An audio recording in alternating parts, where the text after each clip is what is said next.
السلام عليكم ورحمة الله تعالى وبركاته. بعد الصلاة والسلام على رسول الله، نرحب بكم في قناتي وصفات أمي الغالية.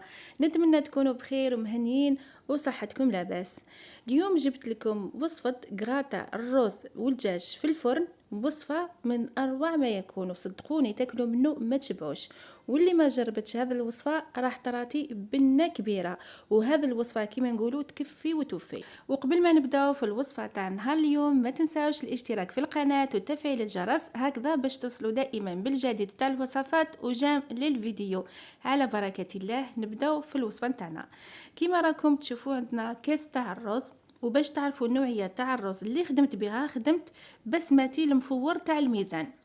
راح نغسلوه مليح مليح من نشا، وراح ندير كاس تاع الروز مع 3 كيسان تاع الماء، ملعقه كبيره تاع الزيت، شويه تاع الملح. نحطوها فوق النار، نخلي الماء حتى يغلي، وبعد ما يغلي راح نقصلو للنار ونخليه حتى يطيب ويتشرب لي كامل هذيك الكميه تاع الماء. وكاس تاع الرز راح يدير لكم كميه ما شاء الله. انا شوفوا لي الرز بعد ما طابلي وشرب كامل هذيك الكميه تاع الماء، وشوفوا كيفاش جا ما شاء الله، حبه على حبه. وراني قلت لكم النوعيه تاع الرز اللي خدمت بها. راح نزيد الباذنجان اللي كنت قطعته الى مربعات وقليته، نزيدو المعدنوس، ونزيدو الزيتون الاخضر، وتقدروا تزيدوا بعض الاضافات اللي تحبوهم وتفضلوهم. انا بالنسبه لي راح ندير باذنجان والزيتون والمعدنوس، وصدقوني هذا الكراطه راح يجيكم بنين بنين بنين بزاف، ما تصوروش البنه تاعو شحال هايله. هنا بعد ما خلطت المكونات مع بعضهم، راح نخليه على جنب وننتقلوا للمرحله الثانيه. كيما راكم تشوفوا في مقله، عندنا حبه بصله حجم متوسط قطعتها الى مربعات، عندنا نصف صدر دجاج قطعته الى مربعات. راح نزيد نربي 2 فصوص تاع الثوم. انا وين ما يكون الدجاج لازم يكون معه الثوم.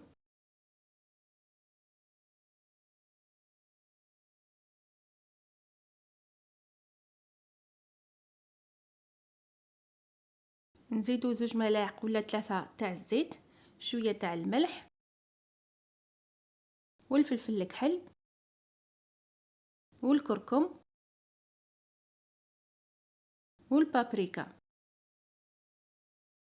هنا راح نخلط كما راكم تشوفوا الدجاج مع البصله والتوابل، نحطوا المقله فوق النار، والنار راح نقصولها ونحطوا الغطاء للمقله نتاعنا ونخلي الدجاج حتى يطيب لي. وننتقلوا للمرحله الثالثه، راح نوجد معكم صلصه البيشاميل. كما راكم تشوفوا في كسرونه راح نذوب ملعقه كبيره زبده، نزيد لها 2 ملاعق كبيره تاع الفرينه، شويه تاع الملح والفلفل الكحل. نعاود نحطها فوق النار ونحمص مليح مليح الفرينه، يعني راح نطيبها، ونزيد 2 كيسان تاع الحليب،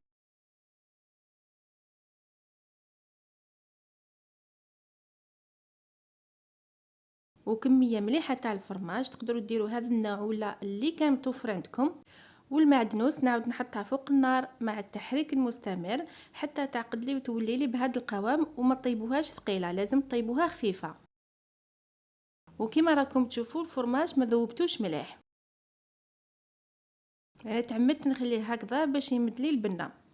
نجيبوا المول تاعنا اللي راح نطيبوا فيه، راح نوزعوا فيه تقريبا 3 ملاعق كبيره من صلصه البيشاميل، نوزعوها بهذه الطريقه. ونزيد الطبقه الاولى تاع الرز،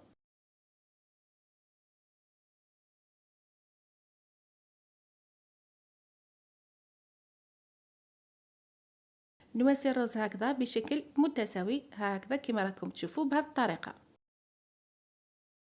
ونزيدوا الدجاج تاعنا بعد ما طابلي. شوفوا الدجاج عندما طابلي نص طياب، زدت له الفلفل الاحمر، ماشي لازم، يعني تقدروا تستغناو عليه.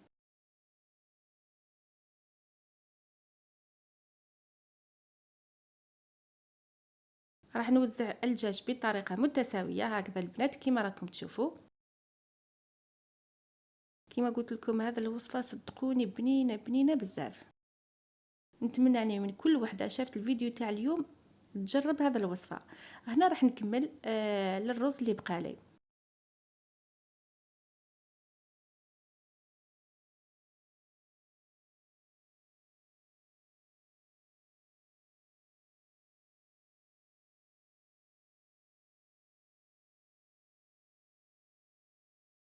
ونكمل نوزع لا بيشاميل اللي بقات لي.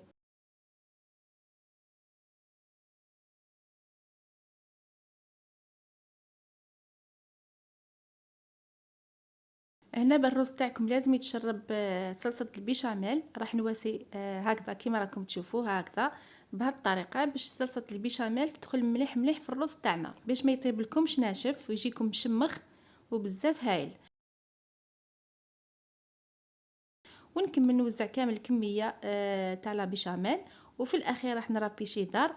وكما شفتوا الكراتان تاعنا كلشي فيه طايب، يعني راح ندخله للفرن في 200 درجة يتكراتينا ونحيه.